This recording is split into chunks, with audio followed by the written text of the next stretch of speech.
ये दूर तक आशिकों का सैलाब देखकर एक गुस्ताख का वो जुमला याद आ रहा है जिसने अपने मानने वालों को गालिबन किसी जलसे की तैयारी का हुक्म दिया था और कहा था इतनी भीड़ जमा करना, इतने लोग लाना कि सफर का मेला फेल हो जाए। और सफर के मेले से उसने इशारा इमाम अहमद रजा के गुलामों और उर्से रज़वी की तरफ किया था कि सफर का मेला फेल हो जाए। मैं कहता हूं अगर आज ऐसे हासिद बरेली शरीफ की सरजमीन पर होते तो उनके कलेजे दहल जाते और पता चल जाता तुम्हारे पास आशिकों का इतना हुजूम नहीं है, उससे ज्यादा हमारे यहाँ जूतियां पड़ी रहती है। बहुत अच्छे। तुम सफर के मेले की बात करते हो, सफर का मेला फेल हो जाए, देख नहीं रहे हो? बरेली के कोने कोने पे चले जाइए, आशिक जब बरेली के हुजूम को देखता है तो देख के कहता है वादी रजा की को है, हिमालय रजा का है, जसमत देखिए वो इलाका रजा का है। जिंदाबाद जिंदाबाद। बहुत अच्छे मुफ्ती साहब। जितने उलमा इकराम यहाँ आ रहे हैं माशाअल्लाह, वो देख रहे हैं पूरे शहर में जी पैर रखने की जगह नहीं है। बेशक। खुद बहुत शुक्रिया मोहब्बतों का, ये बुजुर्गों का फैजान है। मैं खुद अभी आया तो आते वक्त में आप यकीन जानिए मुझे जंक्शन से लेकर यहां तक आने में तकरीबन 2-2.5 घंटे लगे। अल्लाह। मगर मैं परेशान नहीं था किसी भी तौर पर, रश्क हो रहा था हुजूर के गुलामों को देखकर, इमाम अहमद रजा के गुलामों को देखकर। अल्हम्दुलिल्लाह मौजूदा दौर में आला हजरत के जमाने के बुजुर्गों में पूरी दुनिया के अंदर सबसे ज्यादा नाम अगर लिया जाता है तो इमाम अहमद रजा का नाम लिया जाता है। इमाम अहमद रजा के नाम के नारे लगते हैं, और क्यों ना हो, जो मुस्तफा के गुलाम बनते हैं वही जमाने के इमाम बनते हैं। हम इसीलिए तो कहते हैं इज्जत उसी की जाएगी जो मुस्तफा की इज्जत करेगा, ताजीम उसी की जाएगी जो मुस्तफा की ताजीम करेगा। जामिया नूरिया रज़विया के अंदर गुलामान इमाम अहमद रजा आज दुनिया के सामने फख्र के साथ ऐलान कर रहे हैं इज्जत उसी की जाएगी जो मुस्तफा की इज्जत करेगा। और डॉक्टर इकबाल के अंदाज में ऐलान कर रहे हैं कि मोहम्मद से वफा तूने तो हम तेरे हैं, ये जहां चीज है क्या लाहो कलम तेरे।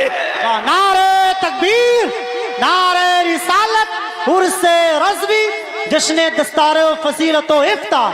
जिंदाबाद। आज हिंदुस्तान की सरजमीन पर हालात हमारी निगाहों के सामने हैं। आपने शुरू से लेकर अब तक जो तकरीर सुनी, मेरी तकरीर का अंदाज थोड़ा सा मुख्तलिफ होगा। मेरी कोशिश हमेशा ये होती है कि हम हालात पर बात करें ताकि हमारी कौम जब मरकज़ अहले सुन्नत से जाए तो ये पैगाम लेकर जाए कि मरकज से हमें डराया नहीं जाता है, बल्कि हमें यह मिजाज दिया जाता है जिंदा रहना है तो फिर मौत से डरना कैसा, जिंदा रहना है तो फिर मौत से डरना कैसा, जंग लाजिम हो तो लश्कर नहीं देखे। क्या बात है। जिंदाबाद जिंदाबाद। आज हिंदुस्तान के कोने कोने पर देख लीजिए आप, हालात बिगड़े हुए हैं। जिधर देख लीजिए हुजूर की शान में गुस्ताखी, जिधर देख लीजिए मस्जिदों को तोड़ने की प्लानिंग, जिधर देख लीजिए मस्जिदों पर बिल्डोजर चल रहे हैं, जिधर देख लीजिए मदरसों में ताले लगाए जा रहे हैं, जिधर देख लीजिए हमारे उलमा की जबानें बंद करने की कोशिश की जा रही है। और ये कोई नई बात नहीं है, हर जमाने में ऐसा हुआ है। सलमान साहब कई महीने जेल में रहे और अभी हमारे एक आलिम हजरत मौलाना कमर गनी उस्मानी साहब जेल की सलाखों के पीछे हैं। दुनिया ये सोच रही थी कमर गनी उस्मानी को जेल की सलाखों के पीछे डाल देंगे, हौसले टूट जाएंगे, मगर कमर गनी उस्मानी ने बता दिया मैं उस्मान का बेटा हूँ जिसने सब कुछ रसूलुल्लाह के कदमों पर कुर्बान किया है। मगर दुश्मनों से न कल समझौता था, न आज समझौता है, न सुबह कयामत तक समझौता। जिंदाबाद जिंदाबाद। बहुत अच्छे। आज हमारी कौम का अलमिया ये है कि हमारे लोग भूल गए हैं, जो कौम की क़यादत करते हैं उन्हें लोग भूल जाते हैं। नहीं मेरे अजीजों, प्लान भी कीजिए कमर गनी उस्मानी साहब के साथ और दुआ भी कीजिए अल्लाह उन्हें रिहाई नसीब फरमाए। आमीन अल्लाहुम्मा आमीन। हम नहीं सोचेंगे तो कौन सोचेगा? हमारे दिल में दर्द नहीं होगा तो किसके दिल में दर्द होगा? हम नहीं बोलेंगे तो कौन बोलेगा? आपको मालूम है, मैं हिंदुस्तान के शहरों में अलग अलग जब जलसों में जाता हूं और इस तरह की बातें खुल के करता हूं तो कई लोग हमारे स्टाफ के भी और कई दूसरे लोग भी आ जाते हैं डराने के लिए और मुझसे कहते हैं, अरे आपकी अभी शुरुआत है, अभी नौजवान है, आप इतना खुल के बोलेंगे, हमें ऐसा लगता है कि आगे कहीं आपके लिए मुश्किल ना हो जाए, आप इतना खुलकर बोल रहे हैं।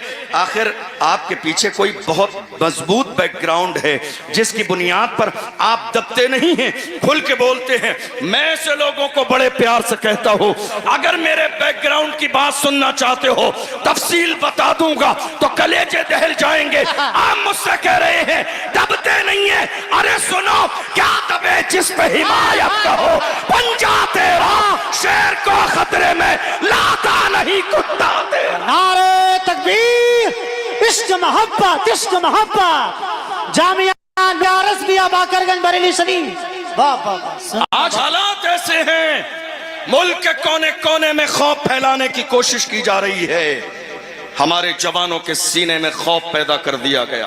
अल्लाह, आपकी तवज्जो है मेरी बात पर? जी हज़रत, तवज्जो है आपकी? जी हज़रत। क्या ऐसा हुआ या नहीं हुआ? जी।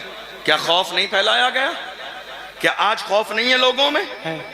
बाज़ाब्ता प्लानिंग के साथ खौफ फैलाया गया। ये खौफ ही की अलामत है कि हमारी मस्जिदें तोड़ी जा रही हैं और बोलने वाला कोई नहीं है। अल्लाह। ये खौफ की ही अलामत है कि संभल की शाही जामा मस्जिद के साथ मंसूबा बंदी के साथ माहौल खराब करने की कोशिश की गई, बोलने वाला कोई नहीं है। ये मंसूबा बंदी ही है जो फतेहपुर के मकबरे पर लोग चढ़ के बेहुरमती कर रहे थे मगर कोई बोलने वाला नहीं था। ये मंसूबा बंदी ही है कि आपने जनवरी और फरवरी में बाज़ाब्ता हमारे लिए संग बाज़ाब्ता अयोध्या के मेले में हमारे लिए बोर्ड लगा दिए गए, मुसलमानों की एंट्री नहीं होगी। हमसे कहा जाता है नफरत फैलाते हैं, हम नफरत फैलाते हैं। देख लो, मुल्क का सबसे बड़ा उर्स मेरे आला हजरत का उर्स है। कोई बोर्ड लगा कि फुला नहीं आएगा? गरीब नवाज के उर्स में कोई बोर्ड लगा कि फुला नहीं आएगा? मखदूम की छोटा के उर्स में कोई बोर्ड लगा कि फुला नहीं आएगा? हमारे सीने कुशादा है, दिल कुशादा है, घर कुशादा है। और रही बाज़ाब्ता अयोध्या के मेले की बात, तो सुनिए, हमारे लिए बोर्ड लगा दिया गया, तुम्हारे लिए कलमा पढ़ने वालों की एंट्री नहीं है, मगर अल्लाह की शान देखो, खुदा जो करता है वो बेहतर करता है। बाद में हमें खुदा की ये मसलही समझ में आई, अगर मुसलमान चले गए होते, वहां भगदड़ भी मची, लोग गिरे भी, आग भी लगी, लोग मरे भी। कहीं ऐसा नहीं कि कोरोना के जमाने की तरह ये दस्तार भी हमारे सर पे बांध दी जाती कि कोरोना इन्होंने फैलाया है। अल्लाह जो करता है अच्छा करता है।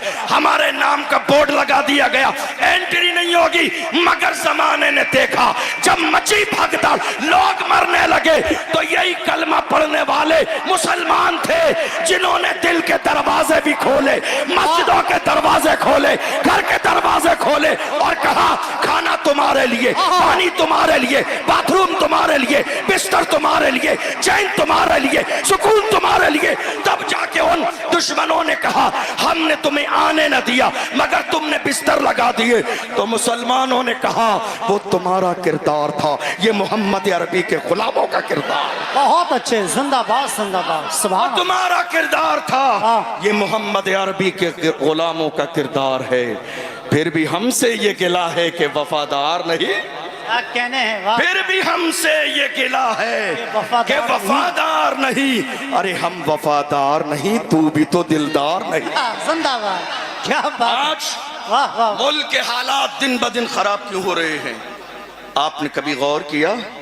खराब इसलिए हो रहे हैं कि जहां कौम मुस्लिम को बोलना चाहिए, मुसलमान वहां बोलते नहीं हैं, और जहां मुसलमानों को खामोश रहना चाहिए वहां मुसलमान बोलते नजर आते हैं। यही वजह है कि हालात दिन ब दिन खराब होते चले जा रहे हैं।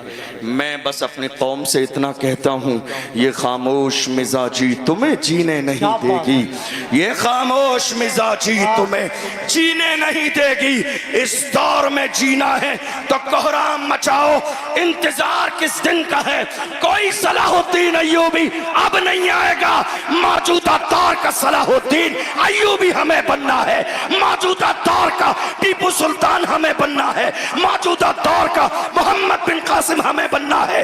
दुनिया रसूलुल्लाह की शान में गुस्ताखी करेगी, फख्र के साथ कहिए, जो जान मांगोगे जान देंगे, जो माल मांगोगे माल देंगे, मगर ये हमसे कभी न होगा, नबी का चाहो जलाल देंगे। बहुत अच्छे, जिंदाबाद जिंदाबाद, बहुत अच्छे। आपने देखा नहीं, माशाअल्लाह माशाअल्लाह, रसूलुल्लाह की शान में गुस्ताखी हुई। हमारे कितने बुजुर्ग ऐसे थे, जवान जब इकट्ठा होकर गए अपने बड़ों के पास, कहा हम रसूलुल्लाह की नामूस के लिए मुल्क के कानून के दायरे में उठ के खड़े होना चाहते हैं, कुछ करना चाहते हैं। तो हमारे बड़ों ने डरा दिया और क्या कहा, हालात अच्छे नहीं है। बताइए, ये जुमला सुनने में